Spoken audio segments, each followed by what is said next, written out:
connect with the flames of the fire here, and I give some offering to that old man, that grandfather, who's kindly agreed to come and join us at this time. He who braved the crocodiles of oblivion, here you are now. He who jump with such faith when you need something. You jump without knowing whether you're going to make it to the other side or whether you're going to fall down the chasm and disappear into the jaws of the crocodile. Could we be as strong as you? Could we be as brave as you? Could we be as inspired as you?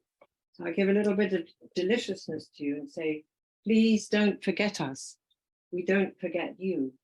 And I pray now that you would light your candles from these flames, which is a bit crazed, but here they are. So try and just light your candles and pull some of the power from this fire here so that your candle is really strong for you over this evening. And as you do that, I'll make another prayer. I'll call into spirit. I'll call in for us ones here, us forgetting ones. We long to reconnect ourselves to the greater picture, to the greatness of life. As we do our actions, as we try to bring the humans back into balance with everybody else, we try to remember all those runners, all those flyers, all those crawlers, all those swimmers who are our relations because they come from the same earth that we do. We try to remember all those tall standing ones, those flowering ones, those herbs, those plants that we eat, all those ones who are surely our relations because they come from the same earth as we do. We try to remember the earth herself and not just work for her, but remember that we are part of her and that we can ask her for support, that we can ask her for inspiration. It doesn't need all to be worked out by humans. The earth knows what she needs. If we would just remember to listen, maybe she will tell each one of us the small thing that each one of us can do that joined together makes a huge, great gathering of change that is unstoppable. We call to spirit, the spirits of those ones out there, our ancestors, those that love us, those who are longing for us to change the way things are, those who wish that they could have done more themselves. We say, come to us now, come to us, whisper in our ears, that we may find ways to do this in a good way, that we may find ways to open up to this grand gathering that includes not only us, but all and everyone else, not only us on the earth, but all those ones, if we reach out into the heavens, all those suns, all those stars, all those moons, all the whole of creation, all of us together longing to be back in harmony, all of us together longing to move in a good way, all of them longing that we humans might come back in balance, that we humans might come back in harmony with the rest. We call for that now. We pray that over this little time here that we have together, we might be heard as we pray. We might be remembered by all those others, and that we might be inspired by them, so that the little seed or the small stone that each of us holds may get filled and empowered with possibility, that when we take it out and plant it in the earth, we too might have something planted within our hearts that fills us with a possibility that we didn't imagine before. For all this we call a hope. And here we are at this particular time, this time when day equals night and darkness equals light. They come in equal measure, where at the time of balance, when we might remember that day and night balance each other out, that sun and moon balance each other out, that cloud and sweet sunlight balance each other out, that rain and dryness balance each other out, that everything might get into balance. And again, we call it at this time, might we have the inspiration so that we also might find some way of bringing ourselves back into balance with our relations, with the earth herself, with all of life and creation. And at this beginning here, I ask after that prayer that we all sit in silence, allowing our hearts as much as we can to open to the all and the everything, allowing our hearts to open as much as we can to the love of the universe, allowing our hearts to open as much as we can so that inspiration may find its way into our beings. At the beginning of this minute, I will ring a bell, and at the end, I will ring a bell again.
So you, the less heard, the unheard even, voices of the other than human in this great web of life, in this hour, in this place, wherever you are, our heart cracks and we open to your wisdom.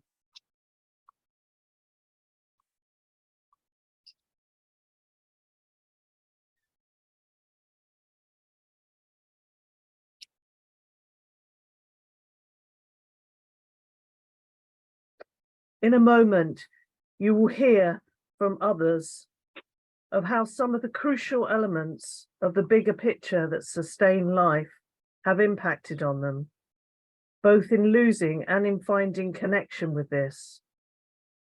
They will each end on a simple life-sustaining practice. Notice with your whole being how these elements land and integrate in your, and indeed, hence our interconnected living body. How balance with each element feels in relationship with you and the web of life. What is both freely given and what it asks of you. At all times, feel free to move your body, to lie down, to make sounds, to write, to draw, stretch, howl. Your tears are welcome. Your joy is welcome.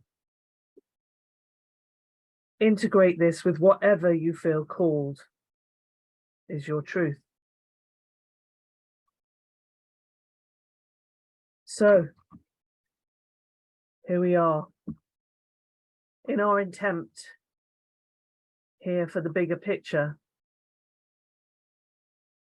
to connect and integrate all the elements as the interconnected living body.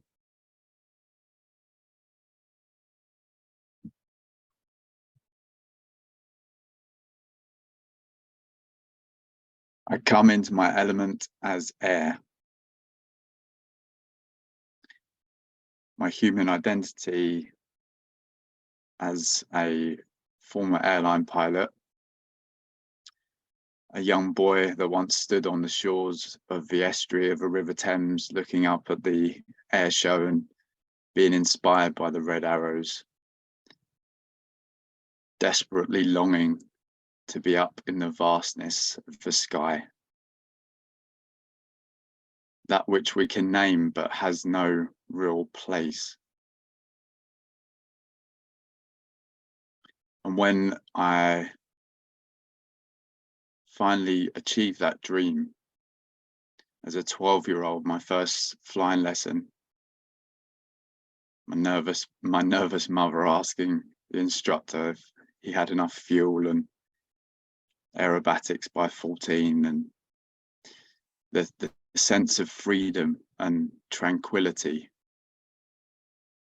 the vastness of the sky and the surrounding air as far as the eye can see. My favourite quote was that lovers of air travel find it exhilarating to hang poised between the illusion of immortality and the fact of death. And indeed, I was confronted with an engine failure, and the fact of death was just mere seconds away. But I trusted in the air and the process and landed safely again. After spending time in the airlines and seeing the northern lights, the aurora dancing above my head in the vastness of deep space above, no moment could really match it.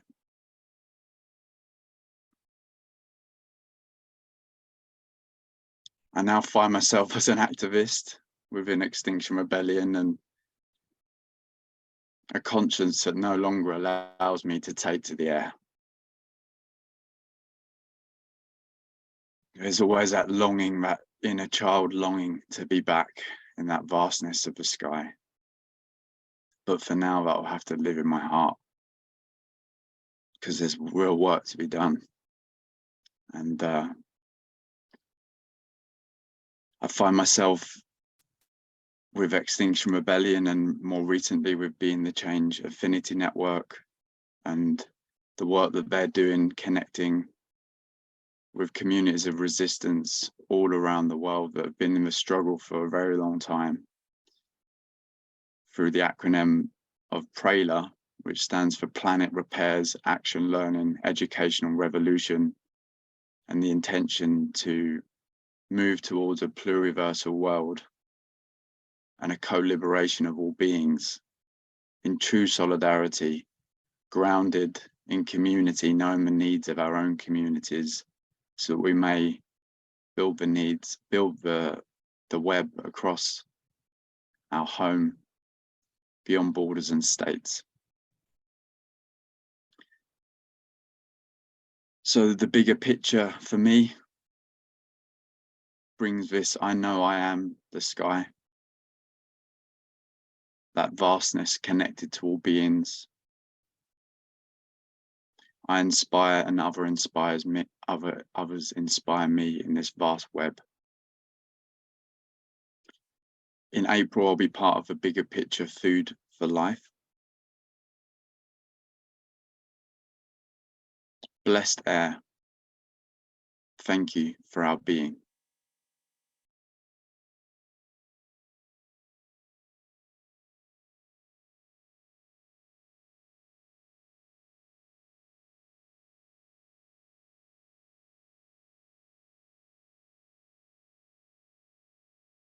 Air flows through me. I am the air I am. Air flows through me. I am the air I am. You give me life, oh, you give me life. You give me life to live. You give me life, oh, you give me life. You give me life to live.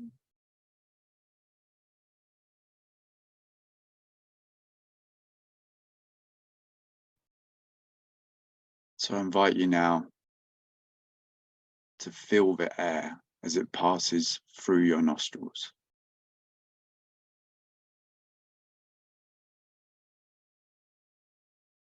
Feel it in your lungs.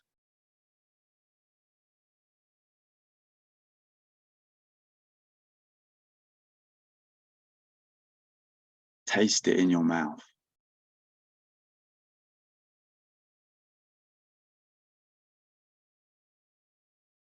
Feel the air press on your eardrums.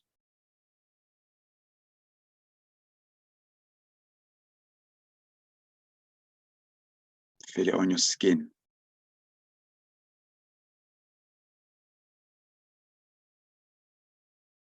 Listen to the sound it carries.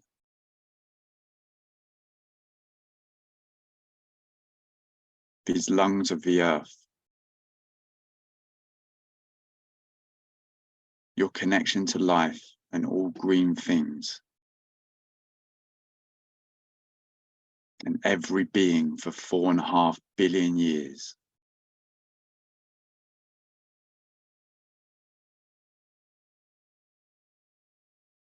How is the air carrying your voice?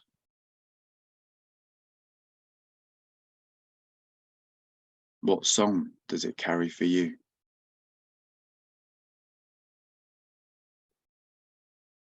Blessed air.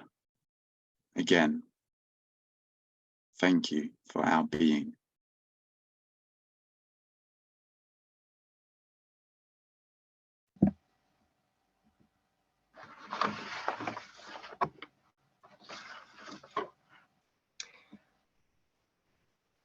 I come into my element as fire. My name is Indra Dan Francesco, and I have been an earth protector and activist for 30 years.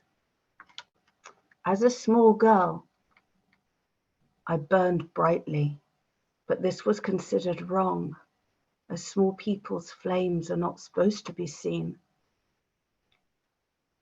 And to not see our spark, it was considered wrong. So our sparks were extinguished by apathy, by compliance, by compromise. So I kept that spark alive in my heart.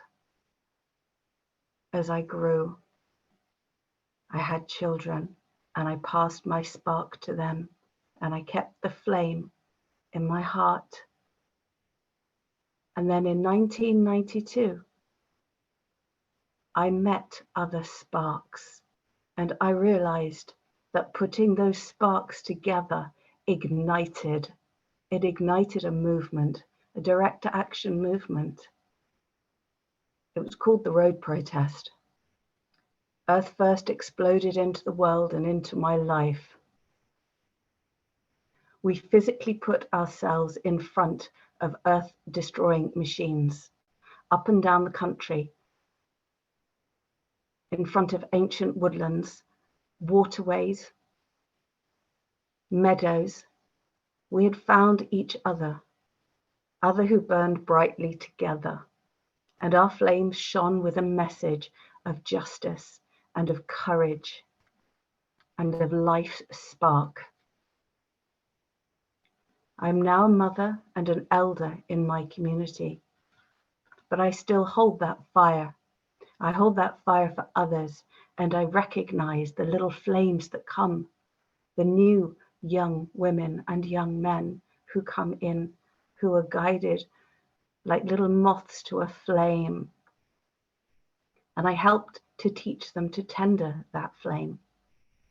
We watch for the bright sparks were drawn to protection camps, to Stonehenge against the tunnel, from tree camps at Stop HS2, all wanting to serve the bigger picture and to protect and know that all life is connected. My energy now is honored. My energy now is honored to hold the space in my community. I'm now a community leader. I've become the Deputy Mayor of Glastonbury, and I still hold my flame true. And it is a new flame. It is now a beacon that is held with everybody I've ever worked with and ever will work with. And that beacon is a fire that burns brightly so that everyone can see it. Blessed fire, thank you for our being.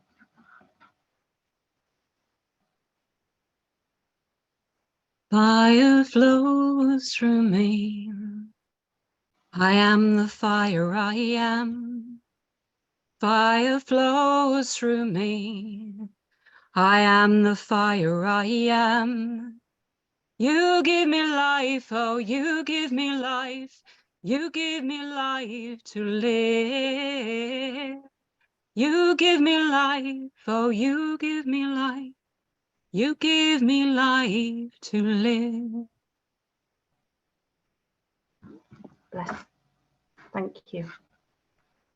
I will now share a life-sustaining practice. So I want you all to feel the spark inside of you. And know that that spark is the same spark that starts life in everything.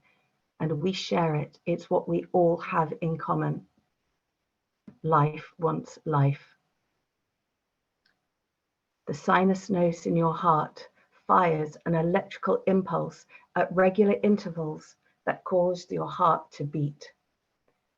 A critical electrical impulse. The energy in our body extracts from food, releases the energy of the sun via plants to make it available in our bodies. Conversion of your energy.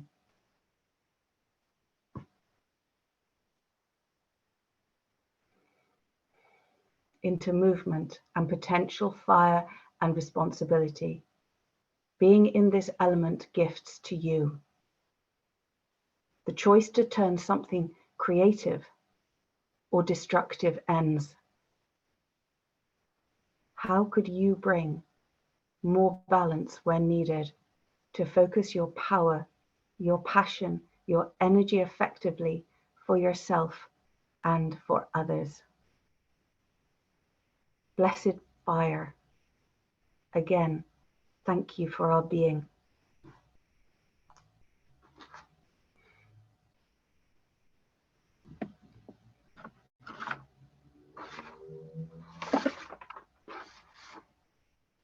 I come into my element as water. My name is Kate Dineen, and I'm a well-being practitioner, shamanic healer, and working alongside XR regenerative cultures and a supporter of ecocide law. And I feel the flow of water from the highest, sweetest meltwaters to the deepest oceans, the waters that flow up from the belly of Mother Earth, life regenerating, gushing out, bringing forth the potential for new life, flowing into streams, into rivers, into seas. The water that comes from the stars and flows down waterfalls and nourishes and sustains us, the waters that bring us into life and carry us through life. The waters in the sap that's rising now at this time of spring equinox, the sap rising in the trees. These waters that carry us and sustain us, and that sustain all of life on this beautiful blue and green planet. And currently my shock is the state of the rivers here in the UK, the amount of pollution being allowed to be spewed into our beautiful rivers by the water companies themselves, and as well as runoffs from farmland, etc., and around the world through industrial effluent. It's heartbreaking to witness. And so for me, as a daily practice, I give thanks to waters, and I make offerings of flowers filled with my prayers and the prayers of others. And I'll be doing this in London as part of the bigger picture, as part of XR, offering with whoever wants to join me an offering of water to the Thames. But this flow of water, acknowledging this flow of water, is what enables me to feel part of the bigger picture of that flow throughout life, that flow of the river. And so,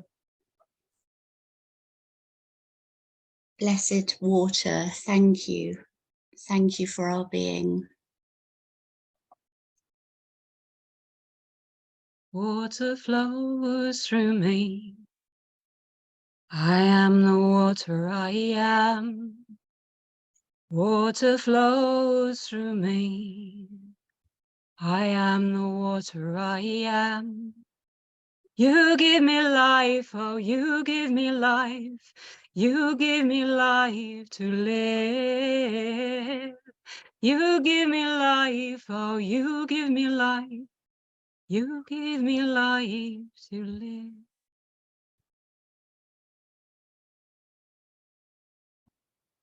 Thank you. And I'd now like to offer a life-sustaining practice, and I invite you.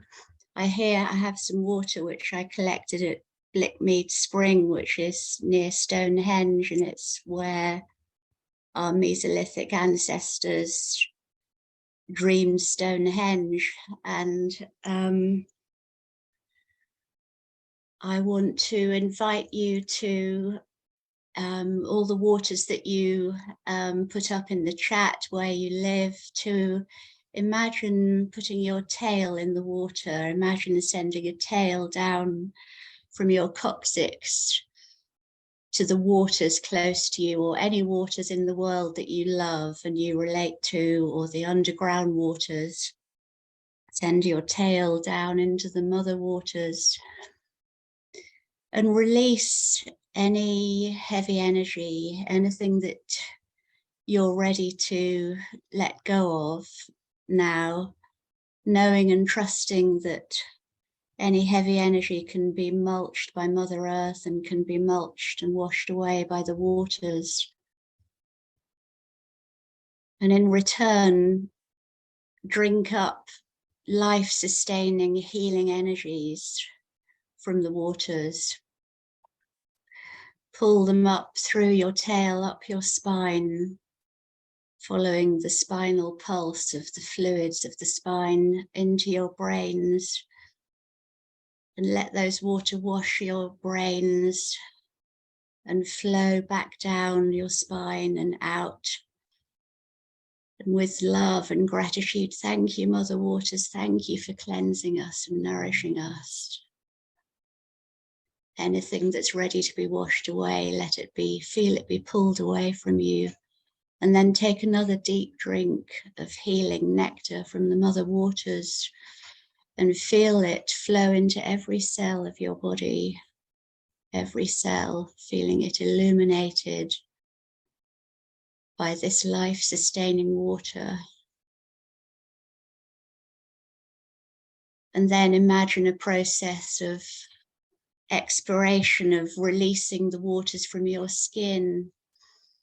And imagine all of those waters like mist when it rises up from the earth, when Father Sun kisses the earth, the belly of Mother Earth, and water lifts in the form of mist. Imagine that coming off our bodies and connecting us all in the energy of regeneration, of prayer, of coming together through the Mother Waters, and giving thanks for that power to cleanse us and nourish us and sustain us in all our actions in service to the bigger picture. And so again, from the bottom of my heart, blessed water, thank you for our being. I come into my element as earth. My name is Sarah, and I've been an Earth Protector since I was 6 years old. My earthly human identity is as mother, tree protector, gardener, and artist. As ordained Buddhist Vajracharya, which means holder of the sacred teachings of Tantra. My work in frontline NHS, showing people how to connect with nature, with their community, and with their own breath, and how that can have a positive effect on their health and their well-being, is a new way of looking at health in the UK. I'm one of the founders of the Climate Child Protection and Safeguarding team, and I come to the bigger picture as part of XR Health Hub.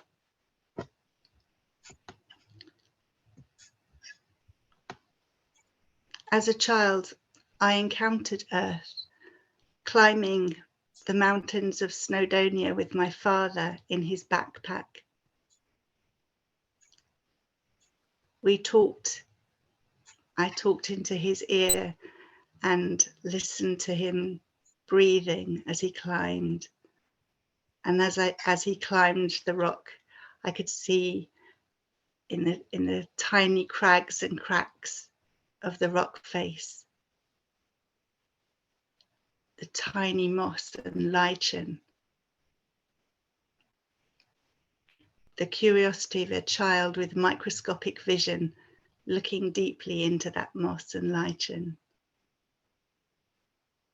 I remember morning sunrises on those mountain peaks as the sun warmed the earth, releasing the sweet scent of dew.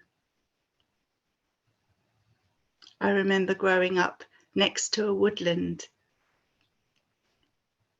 and I remember as a 6-year-old child running into the woods to stop them from chopping down the trees. That was my first bit of earth protecting that I did. And I'm really pleased to say that those trees still remain standing to this day. I lost connection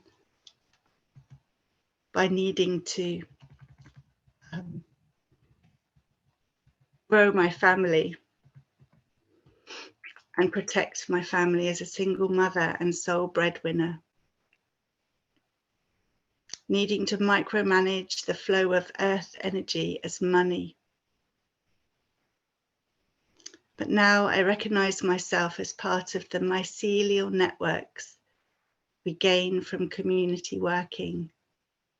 working with the human and the humus and the more than human. I have a garden which is filled with wildlife. In between the cracks and crags of my patio grow moss and lichen. I have foxes and badgers in my tiny plot in the middle of a town.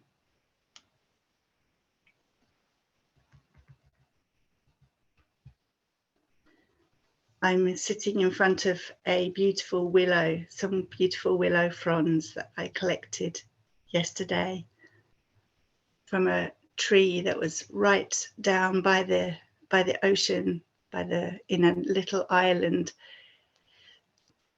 And I say ocean, but it's not ocean. It's the River Thames as it enters to the Great Sea, the North Sea. And I sat with that tree as it became dusk and gave thanks for that tree sitting there all these years, giving life and love to all that see it.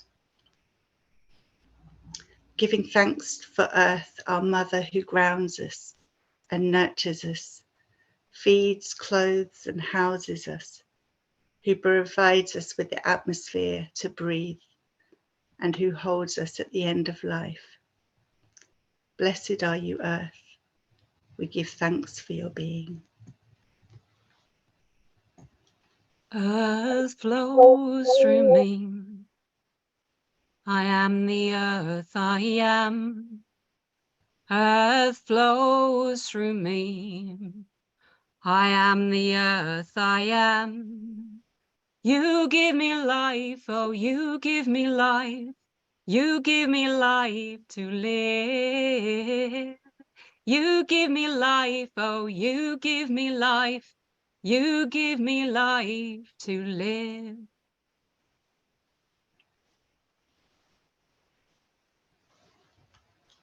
Thank you. I'd like to invite you now to join in communion with the earth. Please take a few deep breaths and connect with what you can feel all around you.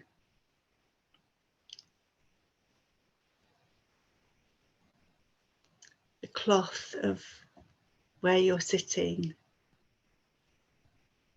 your feet on the ground, your bottom on the chair. Bringing your breath down into the feet and beneath the feet. Visualize strong tree roots growing out from the base of your feet. Down, down, grow those roots through the soil and the rock into the underwater caves and the substrata. Down, down into the magical mother, the magma of the earth, from where all life has sprung. Now pulling that energy up through the feet and pouring that magical mother, that magma, into every cell of your whole body, providing energy to every cell and creating new life springs. Gently connecting back with Mother Earth, feeling her as she floods our earthly bodies with life force and beauty, enabling us to walk with all beings that crawl and fly and swim, that slither and run consciously in harmony with Earth, with our emotional and creative bodies connected to her with wildness, perfectly imperfect. Blessed are you, Earth. Again, we give thanks for your being.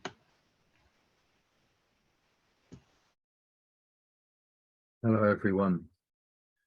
I now invite you with the seeds or the stone that you have, or if you don't have seeds or a stone, imagine a seed or a stone that you're holding. I invite you to close your eyes.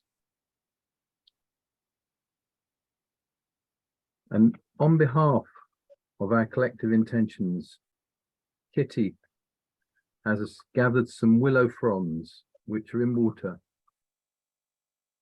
And this is to draw on the associated qualities with willow.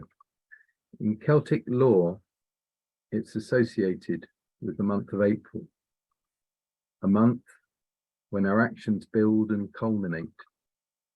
It holds tree medicine we need. Flexibility, weaving, bending, shaping, letting go, flowing movement. It's a symbol of fertility and new life.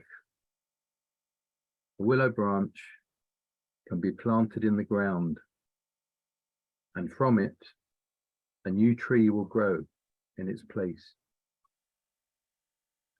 It is powerfully symbolic of transformative adaptation, thriving even in challenging conditions. We embrace knowledge. Seeds are life, requiring sufficient warmth, soil, and water. And we embrace wisdom across many cultures, traditions, belief systems. Wisdoms teach life through seed, its holding of mystery and potential. Its potency holds the bigger picture, sustaining all life. However, this all needs to be claimed, embodied, and taken on. In ceremonial sacred activism, the fusing of knowledge, wisdom, and intention with our felt senses make for powerful, sacred, and transformative actions. So tonight, our intentions are to draw on the energy of the new moon and the spring equinox to energize our seeds of biodiversity and ourselves, our willow and water, which are part of the bigger picture, sustaining all life. To activate and realize our month-long journey weaving towards the mass movement, the big one, London gathering in April, including Earth Day, sparking a sacred grid of simultaneous events and actions globally in support of this. And to be in a joyful, loving relationship with each other in our accelerated learning and continued experimental journey to be a good ancestor, part of the bigger picture, sustaining all life.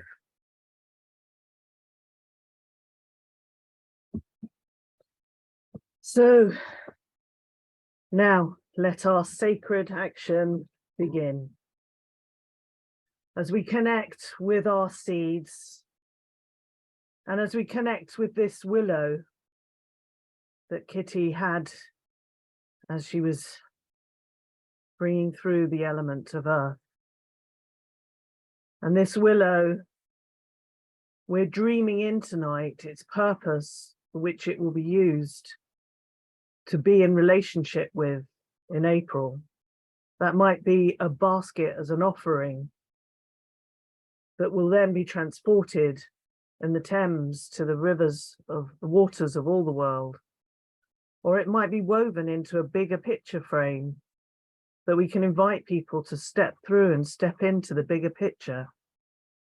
These dreams are all our dreams, and for all of us to weave in. But tonight, through your seeds and through these willows, we energize them.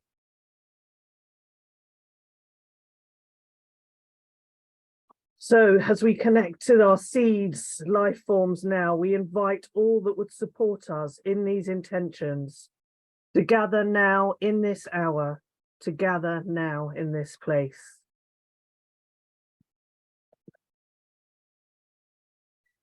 I invite you to make connection to these seeds through your heart and all of your senses, whether that's through movement, dance, song, writing, drawing, whatever is needed for you to energize this. Breathe in this 4.5 year billion breath we all share. Breathe out the old story of a separate selves paradigm that sought to conquer nature. Breathe in inspiration and connection to the cumulative wisdom of spring, this timeless renewal and regenerative energy that even though we don't know how things will unfold, we know this. With each breath and heartbeat, we pay attention to these truths and impulses beyond outcomes. Breathing in our energy and life force as part of the web of life in a sacred, harmonious relationship with Earth, that we may fall in love with Earth together again and make clear our action in service of this, no matter how small. All these actions, all your sovereignty, all your truths count. Equinox is a sacred union of light and dark. We draw now on this fertile energy, letting go of any loyalty to systemic unions that no longer serve us.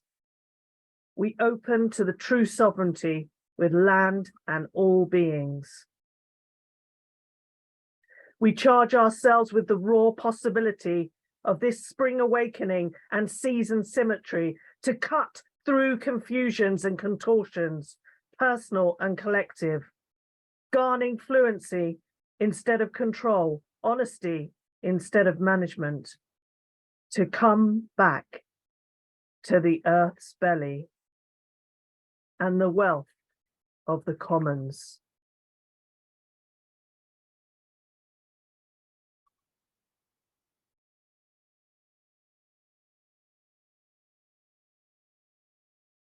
As we breathe together, we call on the energies here and the power of Willow to uncreate any locked-in thinking that is destructive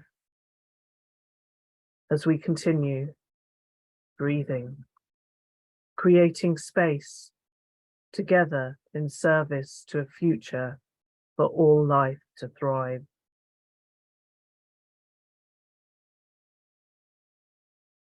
We visualize our seed as coming from something much bigger, which in turn was born out of something bigger, born out of love in the vast matrix of all our relations.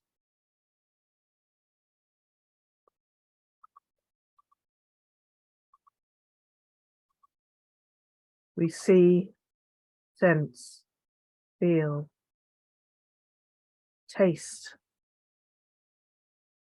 smell the life potential that this seed holds. As we hold this microcosm moment of creation in our hands, we connect to our inner, deepest places and draw up all that we would wish to support and help this tiny seed on its future journey.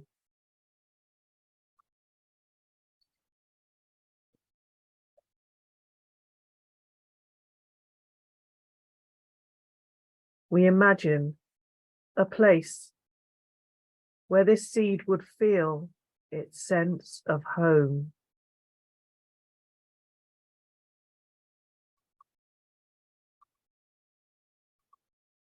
And we plant it there with love and connection to our primary ancestors, of which we all share.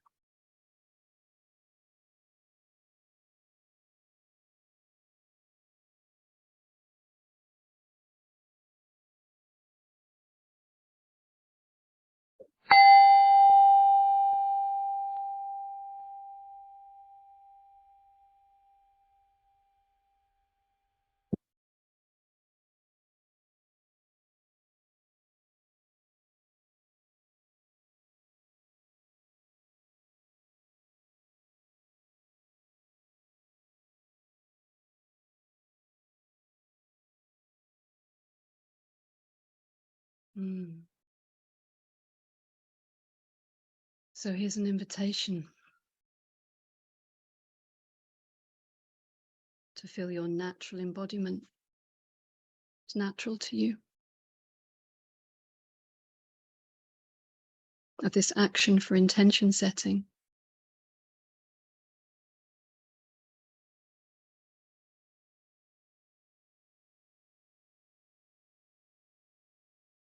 Yeah, an embodied action to open a window and plant. Mm. So there's going to be 3 rounds of this song, and it's an invitation that one is for you.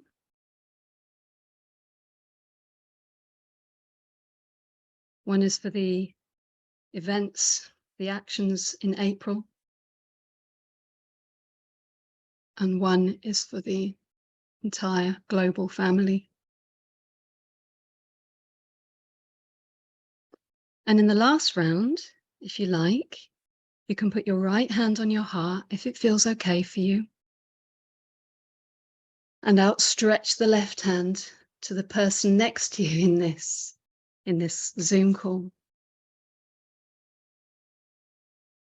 Sensing the back of that person's heart, hey? It's beating, pulsing, earth, become human. And really feeling how, when we talk about opening a window of light, yeah, just really seeing how naturally something maybe in you opens. Just seeing what actually naturally happens. And when you hear the words, planting a seed of love, just seeing, yeah, just observing if it's okay. A felt sense of something planting in you. And if you want to amplify that, yeah, with a gesture, you're very welcome, of course.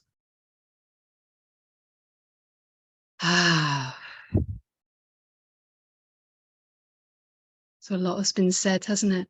We've heard a lot from the air, the fire, and the water and the earth, that you are, that we all are.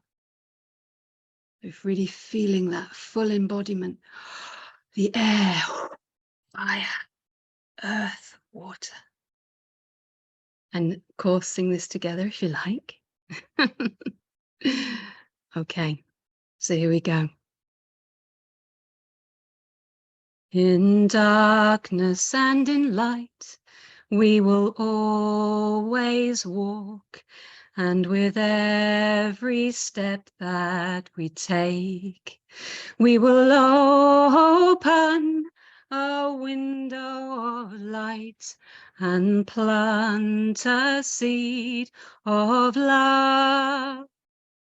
We will open a window of light and plant a seed of love.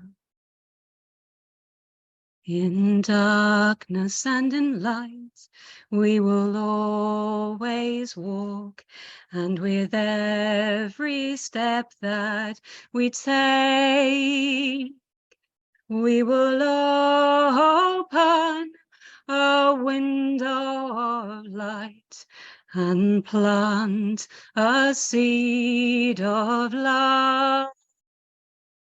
We will open a window of light and plant a seed of love. In darkness and in light, we will always walk, and with every step that we take, we will open a window of light and plant a seed of love. We will open window of light and plant a seed of love.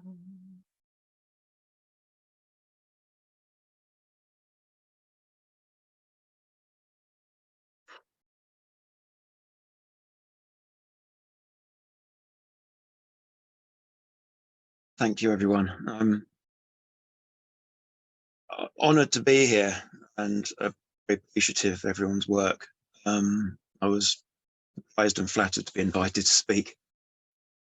I think, forgive me if I stumble a bit. I didn't have a good enough sense before this I can write good prose and deliver a powerful speech, but I didn't have a good sense of what was actually going to be here, and it wouldn't have quite sat right. And I've got a bunch of notes and I might fall between two stools and stumble a bit. So please, forgiving. So I think I'm here as a representative of, well, this is all about the connection and the importance of that. And I think most of the people here probably understand that better than me. I think my role here is to be an example of the connection and journeys that people can travel. We need people to travel, heal the planet. And I think my life might serve as an example of that. But I've still got further to travel. So this night is helping me travel a bit further and connect better to all of the worldviews embodied by the people here. I'm greatly appreciating it. I'm all over Extinction Rebellion like a rash at the moment. I'll come back to that. My history briefly, I was brought up as a Catholic, lonely, autistic, unhappy Catholic with a family. A disconnection, didn't connect to my family, didn't connect to the school and my society. I just, a bit like Greta, only I didn't have a supported family. I saw everything was wrong. I felt like totally alone my whole life. Found humanism, that made some sense to me. I ended up an angry atheist, anti-theist, materialist, rationalist, scientist. I did a zoology degree. I loved nature in the culture I was in. The way to express that was by killing things and dissecting them. Didn't feel that connection. I went off to Africa to try to do rainforest conservation. A reluctant capitalist. I found ecology on the way as the only moral philosophy that made sense to me, but even my amazing team that I built in Africa, it was too weird for them. I found no one connected in that way. So yeah, I did incredible things in Africa. I was privileged to exploring some of the most important and unspoilt rainforests on the planet, discovering hundreds of new species. That's a joy and amazing. I could write about it. But after 4 years of that, everything into it, what I was doing, I didn't expect to live. I sacrificed my physical health, mental health, career, money, and the love of my life, and then discovered that because of the context in which we're operating, these forests that I can connect with concept like Brazilian rain, like a species going extinct, and feel it as a physical pain, whilst I was still able to dissect species. At David Atterbury, I killed things. I was taking lots of specimens to the Natural History Museum to try and create the conservation case for these forests. Killed loads of lovely, beautiful creatures that I loved. So it's just these contradictions. It was the context in which I was working. There was no, I just discovered there was no way out. You know, capitalism, imperialism, colonialism, all of that stuff. There was no fix. It was the only way to be in truth. I had a career, a potential career as a conservation biologist, but that just involved lying to myself and others. We're not saving the rainforest, we're slightly slowing down the rate of destruction. So, and yeah, the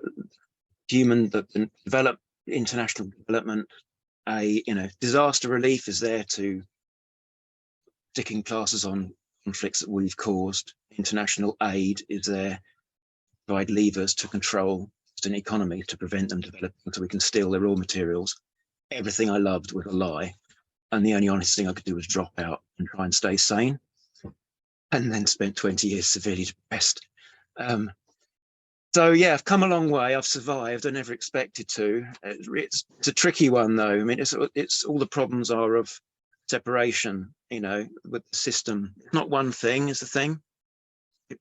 Separation between nations, between cultures, between this human construct of race, class, sex, gender, age, ableism, neurodiverse, different neurotypes, different, you know, species, separating humans from nature, difference of worldviews as embodied by us, this good company today.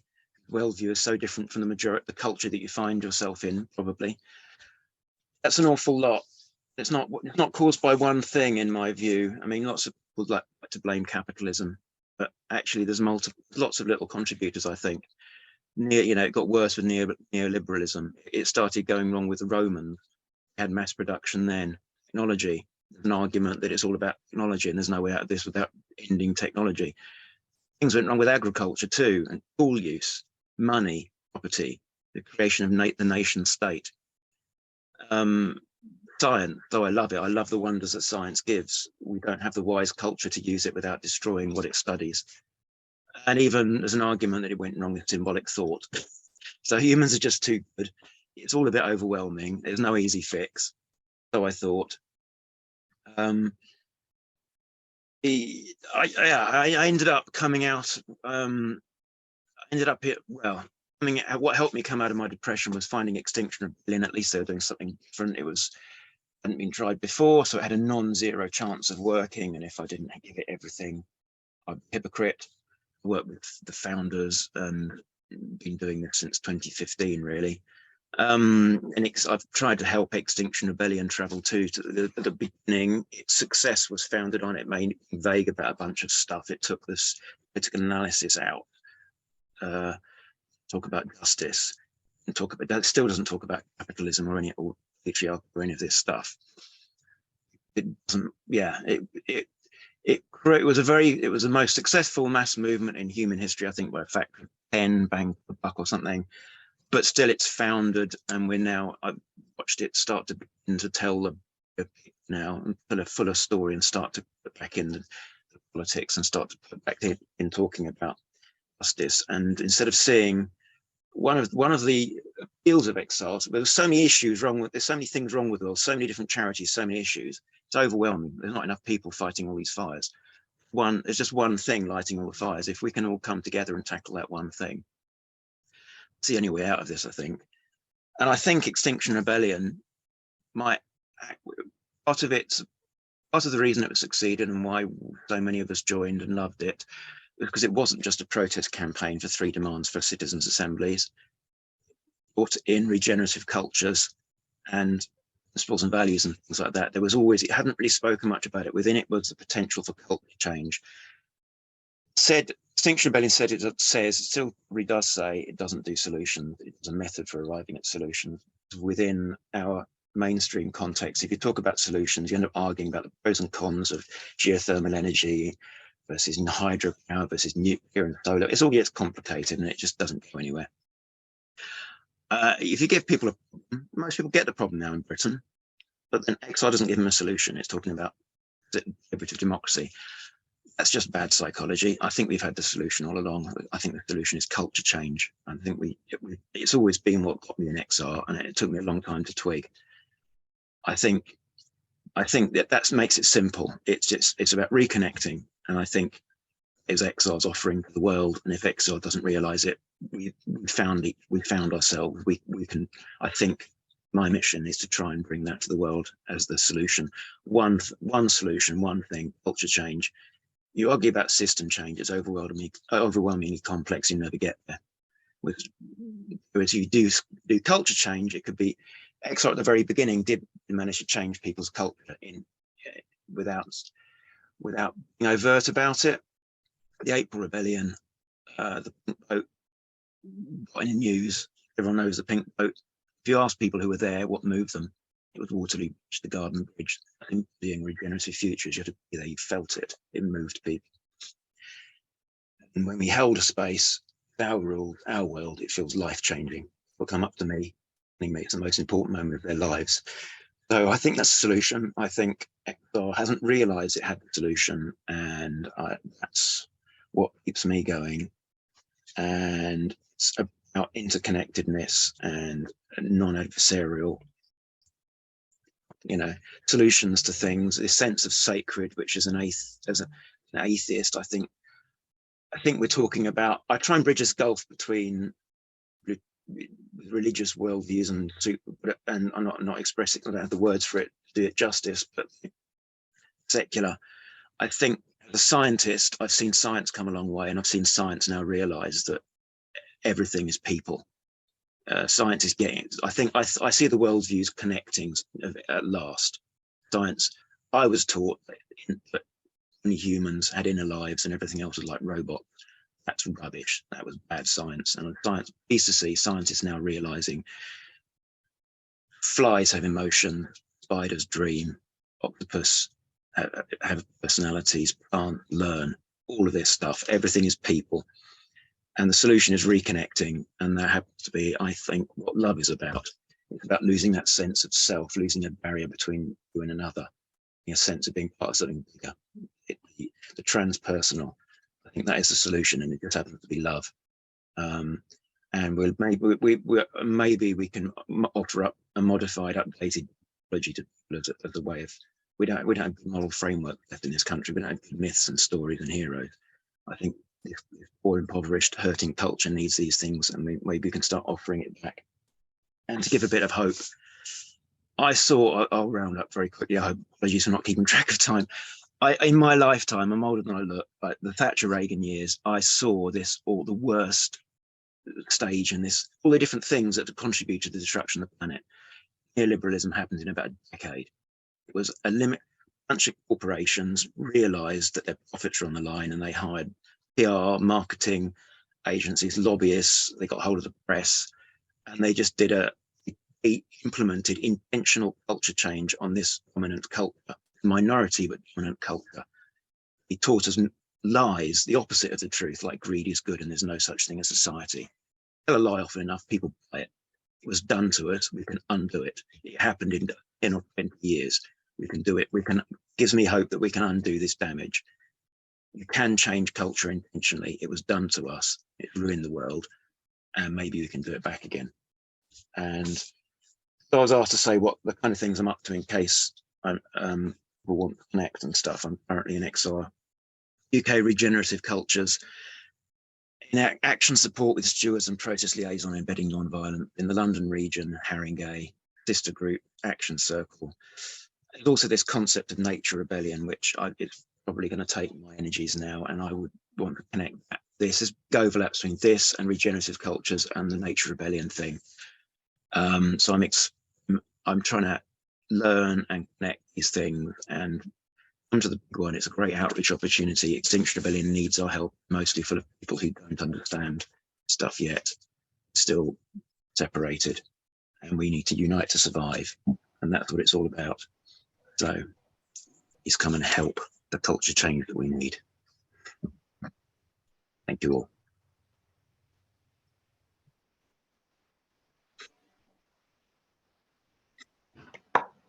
Thank you, Alex, so much. I miss you loads. Always enjoy hanging out with you in London, in the strangest places. And thank you. I now don't have to speak about Thatcher's individualism and how we got here. So that's great. I can, and thank you for speaking also. So yes, when we were young, when I first started doing tree hugging, if you like, there was no science to say, well, in the Western world, that octopi have incredible brains, and they don't actually even know where their brains are, and that trees communicate underneath through the mycorrhizals and the connectedness. These things were not known because they weren't looked at, they weren't looked into. So us as tree huggers, we just knew something was wrong. We knew that the disappearing of our landscapes, of our nature, wasn't right, and it was happening at an alarming rate. and talking of the bigger picture. So we would be invested in a protest camp, maybe a protection camp in our neighborhood, and then we found out they were all over the country. And we connected up and we found that it was it 84 ancient monuments, 62 ancient woodlands. It was phenomenal. And it was said that it was the new road building program, and it hadn't, no devastation had not been seen on that level since the Romans. So it took us from our backyards, if you like, to across the board, and then across Europe. And then whilst we lived on our protection camps, we ate together, we slept in communal spaces, and we got to feel the earth, we got to be with the earth, and we lived through winter in small structures, and we got closer to the earth and lived as our ancestors would have lived, and became close to nature and all the different connections that were made and the strength it gave us. So yes, we were called mad. This is before the first IPCC report came out. So yeah, dirty hippie tree huggers. We had very, very little on our side, but we knew we were doing the right thing. We knew that with every tree that was taken, we were with it. We were with that tree as it was taken. And I remember feeling my first connection, real connection, tangible connection with a tree as I clung hold of its roots, as it was being cut above me. They had less, the security was worse in those days, and they really had very little health and safety. So yeah, clinging onto its roots and feeling the tree pulse inside of me. And it was like the biggest burst of love and connection I have ever felt, and I still feel it to this day. And I realized the language of trees is the language of love, and everything they've ever given us. You know, when we were in little pools of water, swimming around, we just managed to pull a few cells together, and what made the air breathable, with the leaves, and we popped our little fish-like heads out the water, and what did we do? We grew thumbs so that we could grasp and we could climb. And the trees have been with us since those days.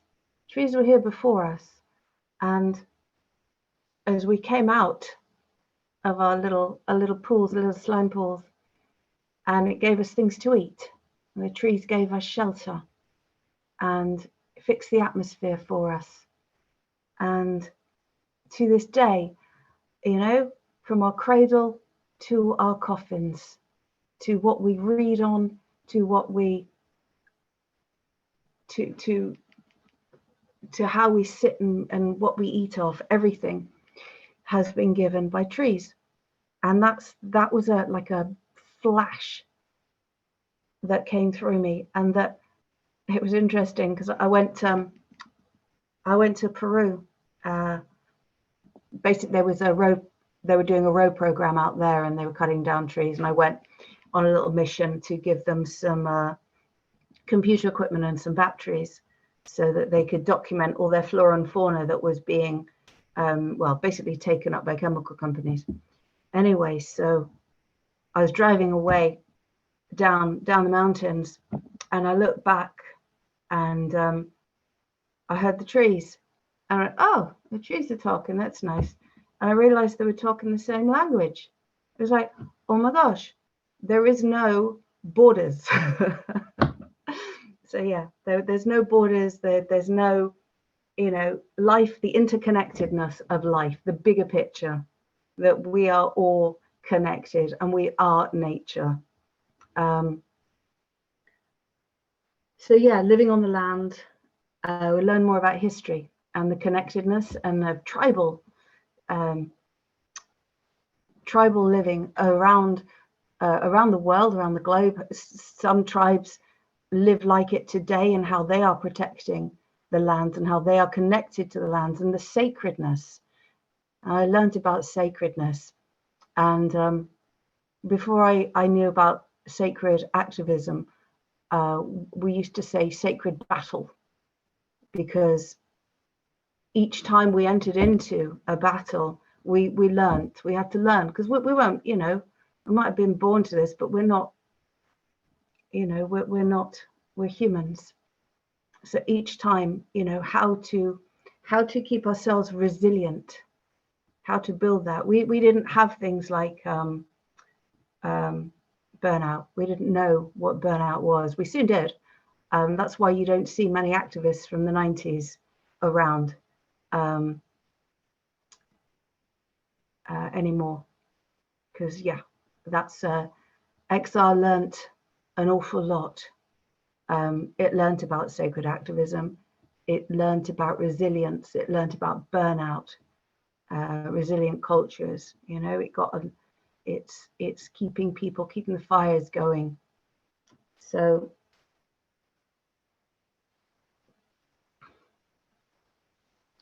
now, after road camps, I didn't think I'd do it again, and then HS2 came along, and like I said earlier, there were young people jumping in and wanting to protect trees, and times are different now. Security is different, laws are different. In the days we used to run out, jump on a machine, and it would just close down. Would stay on the machine, dance around a bit. Cops would come in a couple hours saying, "Please, can you get down?" And you were either arrested or you weren't. It's a different story today. They've changed laws, they changed the goalposts, but we still have to be here. They changed goalposts because they are protecting, I say they, the state, protect economy. And what I learned in the last, HS2, is that the big money is in construction. The big money is in land, and that is what's being protected right now.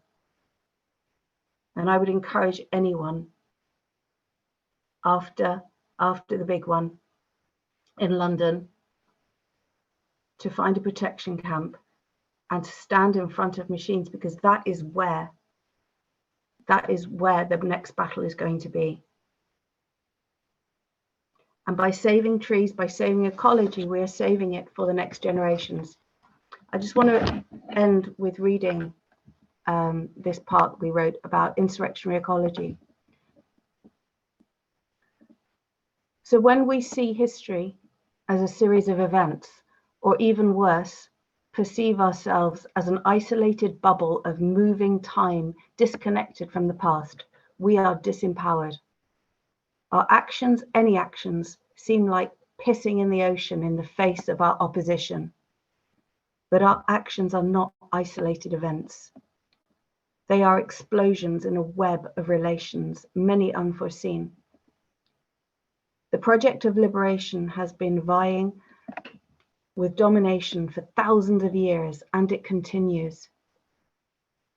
The ripples cast by our actions shape ourselves, our relations, and inspire others now and in the future. Knowing the history of our movements and others' attempts gives us context beyond ethereal slogans. History is cumulative. It's a very difficult word. I couldn't spell it. Basically, it just says that not every action what you take has the possibility of adding to a better future. But if you understand that, then all of our actions have meaning and importance. And in the case of ecological defense, they can also save places and the species that live there now. So I want to thank everyone who's listening and everyone who put this together. Thank you for Sacred Earth Activism. And it's beautiful to see your faces again. Thank you.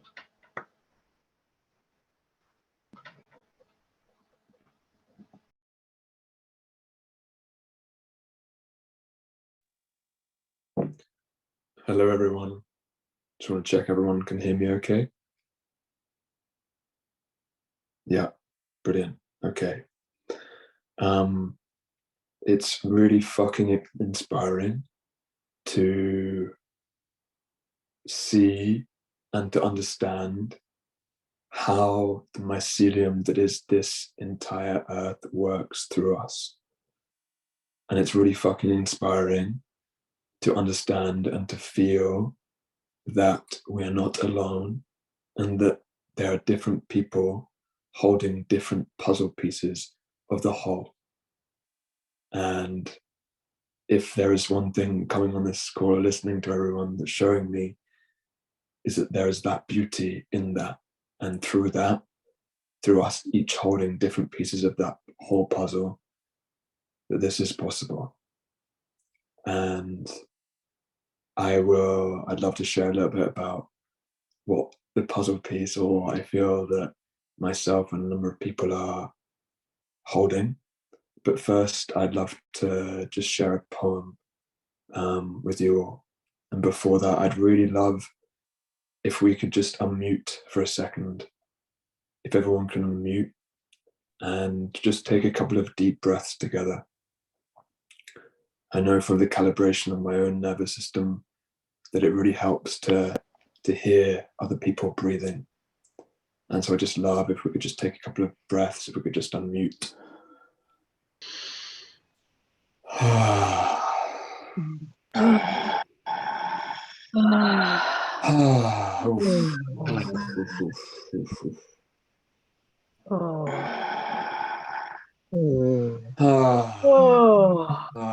Thank you. Maybe just one more.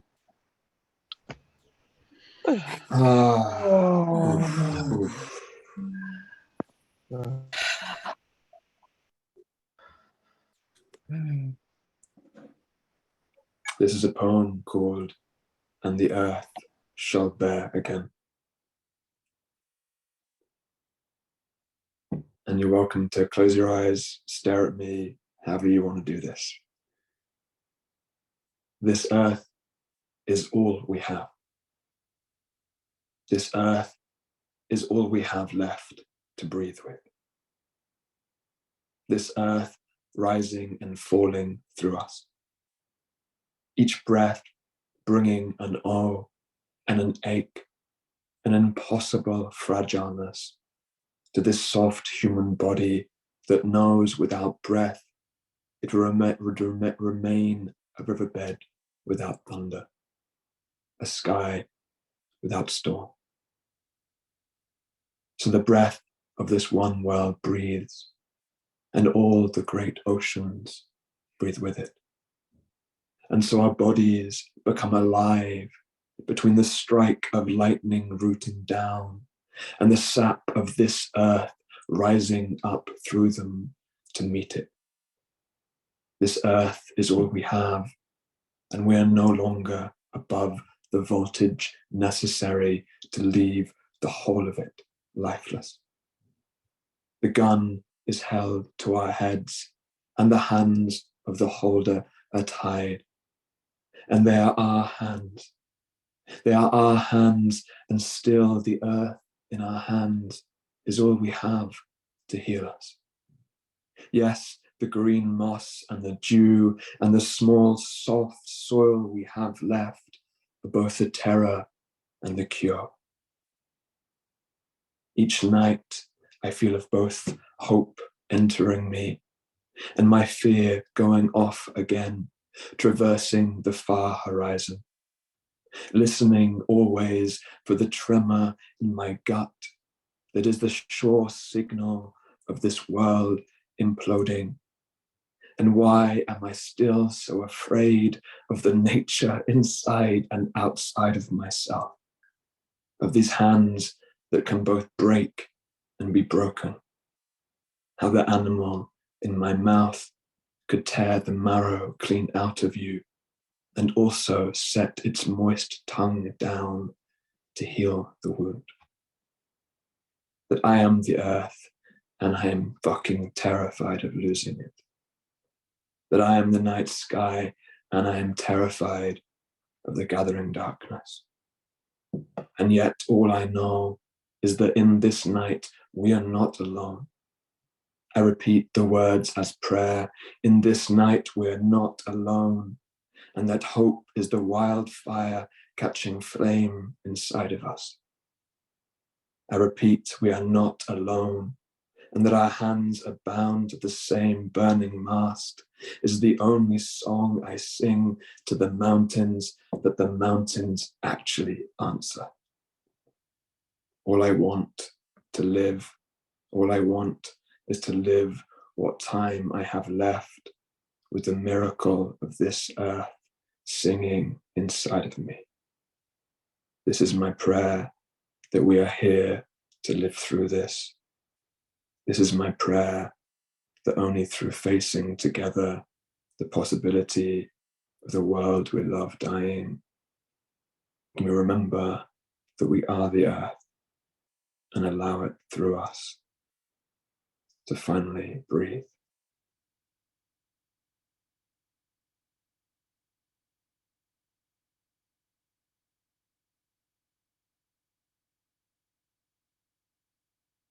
And just like to thank Sol and thank Jonathan for just, inviting me on to this call, with, to be part of this mycelium, right? To be part of this web which is moving and dancing and living through so many of us now. And that is, for me, hope.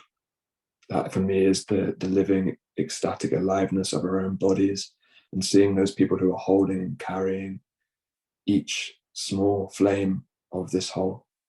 That really fucking inspires me. So thank you for that, for that gathering. I'm just going to share for a couple of minutes in terms of the piece that I and a number of others are holding. And that is, for us, it feels very simple. It feels for us that if there is one word at the root and the core and the crux, or if there are many words, but if there's one word that maybe is the core of our current cycle of civilization and the last fucking 2,000 years of a culture that has cut us off from the earth, that word is church. And very simply, what we know is the core that has come through myself and a number of other crazy, weird human beings, is to create and to reveal a church that is for the earth. And a church which is for emergency, and a church which is for emergence. And what we've been doing over the last number of years is listening to this call and understanding how the fuck that would work. How the fuck, like, what church could actually become like a community epicenter for revolution. For revolution of the earth, wellspringing up inside thousands of us. And so this is what we've been listening to. And on Earth Day, we are beginning that exploration together.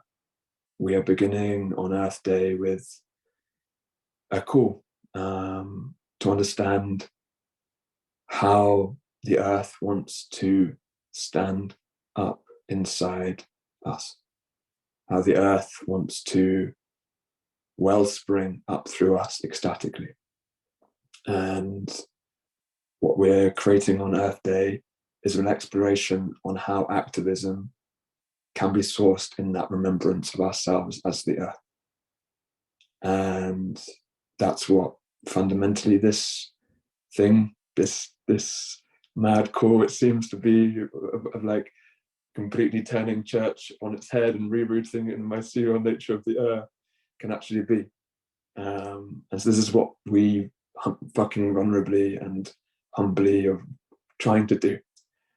On Earth Day, we're holding a number of spaces, probably around 25 now, 30 spaces around the world, where people can come, people can crack open to the shared experience of where we are right now on this world, and through that crack can allow that life of the earth to rise up to our hearts and then begin to live us from that place again, and begin to feel that how that guides us and the power that is inherent within our bodies, which we have forgotten. And yes, this is just to share a little bit about what we're doing, and that this piece, it seems, of the wider mycelial web that we feel that we're holding. And thank you so much, Sol and Jonathan, for inviting us on today. Me, I say us, like, I guess I'm at this moment that mouthpiece. Yeah, I've been actually involved. I was involved in XR like a little while ago, and was feeling this energetic at the time of the October Rebellion of like what if, right? That question of what if, actually, what if the earth was to stand? What if that earth that is us were to stand? And what if that culture, as Alex is speaking about, and for me it is that, it's that culture, like how do we slow down to remember that we are the earth and then become alive as the earth? And for me, that's what it is that we're wanting to create. Okay, cool. Thank you so much for this moment of time to just share with you guys what we've been up to and what we're doing. If anyone would like to connect with me at all, if anyone's resonating what we're up to, you're more welcome to connect. And yeah, we can share anything more about what we're up to, and also about like, just to share like my, or our like really, church, do we have to bring this into the equation in relation to this? And yet it also feels like that's the call that has come, and there is inherent power in using something which has been taken actually away from what the inherent magic of what a church is, which is the etymology to swell. And how do we then rewrite the underlying mythology then of how we live in our own culture to then be in connection with the earth? Awesome. Thank you. Love you guys.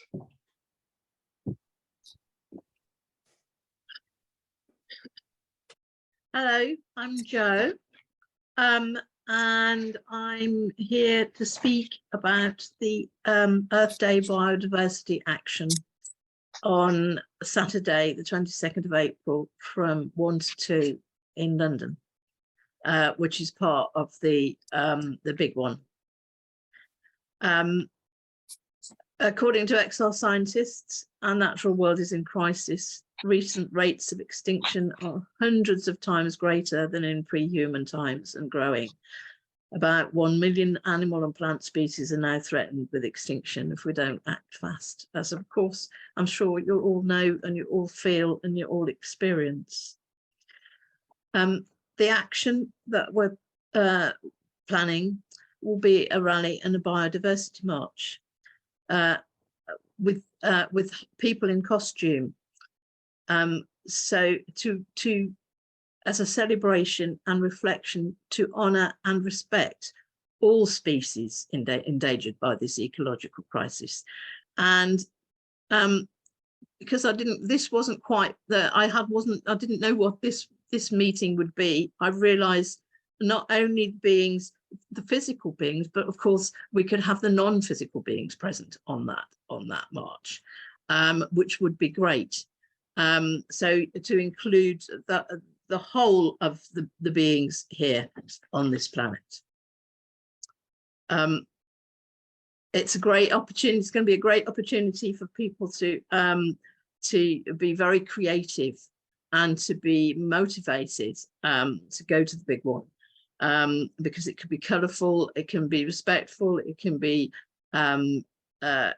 creative and joyful, even though we're talking about the possibility of extinction of these species in the future.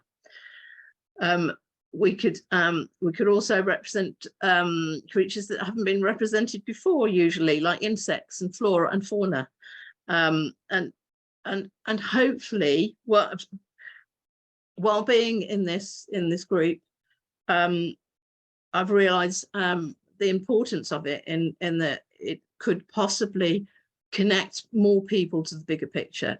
And to help them to open up their hearts and to realize how connected we all are, and we all are to all beings on this planet and larger than that.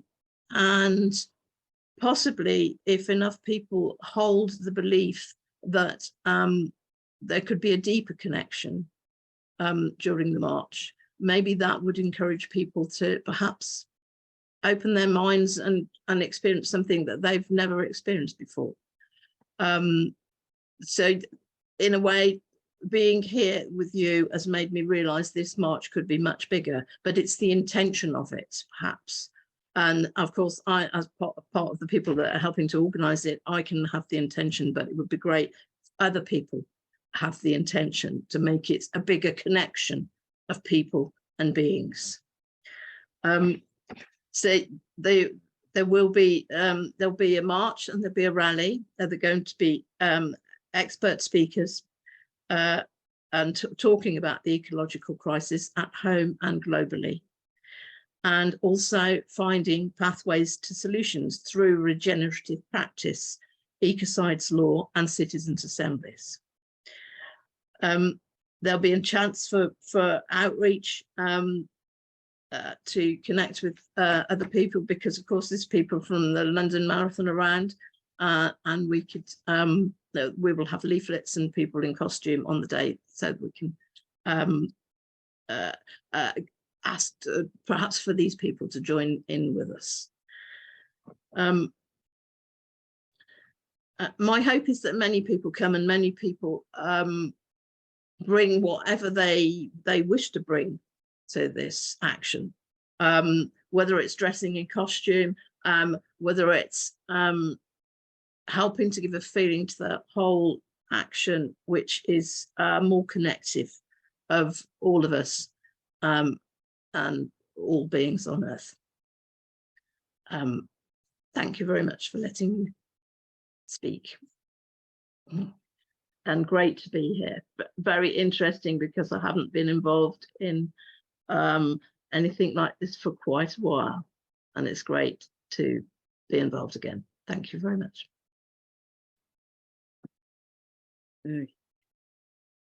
It was beautiful to be here. It's very heartwarming and humbling to listen to so many people who have such passion for the earth, who have such passion for all the beings. And so I'm a little humbled to come after all of you. And I'm very grateful to Sol and Jonathan and all you ones who've been thinking this, planning and scheming and dreaming this evening into being, while I've been running around in different directions. And I thought, whatever will I say? And the first, they'd like, talk about your life. And I thought, but I'm quite old now. There's rather a lot of it. Which little bit would you like? Well, what came was, I remember when I was quite young, my mother's family come from way down in the southwest, on a land where the fields just drop away to the cliffs, and the cliffs fall away to the ocean. And one sunny day, I was lying on these cliffs, probably on a grassy patch with a lot of gorse and brambles around and great granite rocks and seagulls calling. I was just lying there quiet, listening to the ocean, the sea coming and going, the rhythm of the waves as they broke on the shore.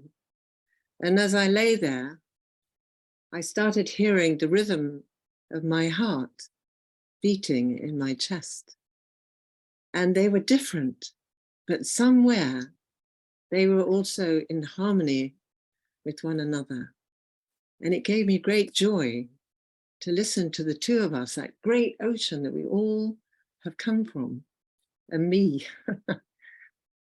doing our movements in harmony with one another. And then it reminded me of, when a baby is in the mother's womb, floating around in that same great salty ocean, seeming great to the baby for a while and then rather small and constricted. she or he is feeling her own heartbeat and also hearing all the time in harmony her mother's heartbeat above and around her. And in a way that is, to me, there's this thing of being a part of it all and at the same time being separate myself. And when I've worked in some of the spiritual ways that I've worked, I was taught to go out, maybe out of here, and you totally feel the bliss of being at one with the whole of creation. But to live our lives as best we can, we have to come back in again into this separate envelope and do what we can do from that place, that small separate place. And it's something about that breathing in and breathing out of my breath and my energies like the ocean, and allowing myself to go out and feel that I really am joyfully a part of the all and the everything, and then come in and think, so what can I do? And then I was thinking about my own journey here over the last 2 days. And yesterday I held a fire all day with some other people, for some people who went up onto a hill to make offerings to the land and to the wind and to the waters. They were quite big gifts that they took. And somewhere there was a thread from us way up, down in the valley, way up, across and then up that hill and back to us. And I just, yesterday, I just sat there and did my little bit as best I could. And then today we were driving home. And as I passed, not so close, but not so far from that place where they've been, I felt a great tugging on my heart. And I realized that somewhere that ceremony has connected me to that piece of land now. And I was there moaning to the person in the car, I've been saying, I can't connect to more pieces of land. Already there are enough demanding my attention, but of course I can. So that connection and that separateness. And what can I do? This one rather aging woman sitting in her house. Okay, she's doing the time for me while I'll be yattering on all night. And as we continued our journey, we came upon a deer who'd been run over, the body of a deer. And we were able to stop because it was a small road. And we got out, and already someone had been pulling out her guts. Someone was living through taking the strength of herself. And we thought, what could we do? So we gave little offerings and we made prayers and we pulled her off the road. And we felt sad. And maybe the best thing that we did was we remembered her and we noticed her death. We noticed her passing. We noticed her beauty, and that some maybe careless person, maybe not, maybe she'd run out in front of a car and they didn't have time to stop, but there'd been this collision, and that her life had been taken, and it looked from the swelling in her belly that the life of her child, that little one who was lying there listening to her mother's heartbeat, had been taken as well. And so that's my feeling when I think we are all going to gather in London. Hopefully it's the strength of this wild equinox opening up and enlivenness and power in our blood that will somehow feel strong enough in our own little selves and connected enough to the whole that whatever happens, and however many, we haven't had water cannons yet, have we? Whatever the police do, or however crowded it is, or however tired and hungry we get, somewhere, because we will hold those two parts of our consciousness. And if a load of us hold those two parts of our consciousness, other people around and about, without even realizing, will pick it up from us, because that's how it goes, doesn't it? Somewhere we're all connected through the heart, through our beings, And we don't have to even talk to other people for them to feel that connection. We can sit on the tube on the way there. We can walk down the streets on the way there. And just if we hold that in ourselves, enough of us, the others who've forgotten, some of them will remember. And that might be a grand thing. And we're going to run around the Houses of Parliament. And after all, those ones in there are only humans as well. So some of them may remember a little more too, or maybe they'll have a dream. So we've had a grand dreaming these last hour or whatever it is this evening to inspire ourselves so that we can go out and inspire others. So really, there could be 100,000 of us there on the 21st of April. I don't know how we'd manage to fit in, but it would be a good thing to try. And so remembering this, let's gather all the little things that we have been listening to, we have been thinking, we've been feeling, we have been dreaming over this time together. And we gather it like great light. And I can't blow out this fire here, but you can blow out your candles. And maybe you would do that now and send that light out into the world wherever it chooses to land. So I'm going to say 1, 2, 3, because you know we're on this silly old screen. That's the only way we can do it together. So if you pick up your candles, if you'd like to, if you have them, if they stayed alight, and on the count of 3, blow them out. Send that light out. 1, 2, 3. Out it goes. Out the streets, the dark streets, up my chimney, out your window, through the curtains, out to those foxes out there, out to the owls who are out hunting, out to the birds sitting in our hedges who are sleeping, out to the dogs who probably bark when it comes by, out to the cats who are wandering around, out to all the other humans, out to the trees. We're having a little quiet time now until the sun rises again tomorrow. And now we have one more thing to do. The seed. Pick up the seed or the stone or the imagined seed, holding it in our hands and remembering all the things that have been seeded to me, particularly me, to you, particularly you this evening. Never mind anybody else, because right now, in your remembrance of the all and the everything, you also are a unique spark of that all and the everything.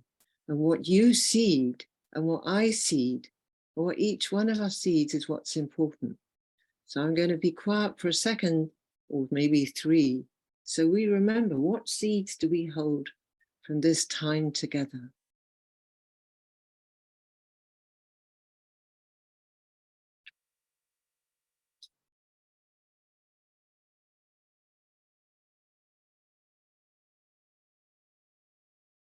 And then maybe blow a breath onto that seed of all that you're remembering. It's like putting your signature onto that seed or that little stone. Putting all those good dreamings into that seed. So when in the daylight, maybe tonight, maybe tomorrow when it's easier, I don't know, you put it somewhere in the earth, somewhere as close to you as you can. All that dreaming will go into the earth with it. And as that seed starts turning, start moving and being nourished by the earth, so our dreams will start turning and moving and being nourished by the earth. And something will come back to us so that we might really manifest all of this. And then maybe we'll come to a time, whereas what she called Robin Wall Kimmerer suggests, wouldn't that be great? When the earth is grateful for our existence again. So I just want to thank those ones who set this up that we might gather. I want to thank those ones who dreamed in Zoom so that we might gather. I want to thank those ones who were inspired to develop electricity so that we might gather. I want to thank those, each one of us, of you, of us, who took time out to come here to support one another in this grand way. I want to thank those unseen ones who came to support us in a grand way this evening. And I want to thank all our relations out there who are living in harmony, because that is what they do, and ask that they continue to remind us how we might live in a better way. Aho.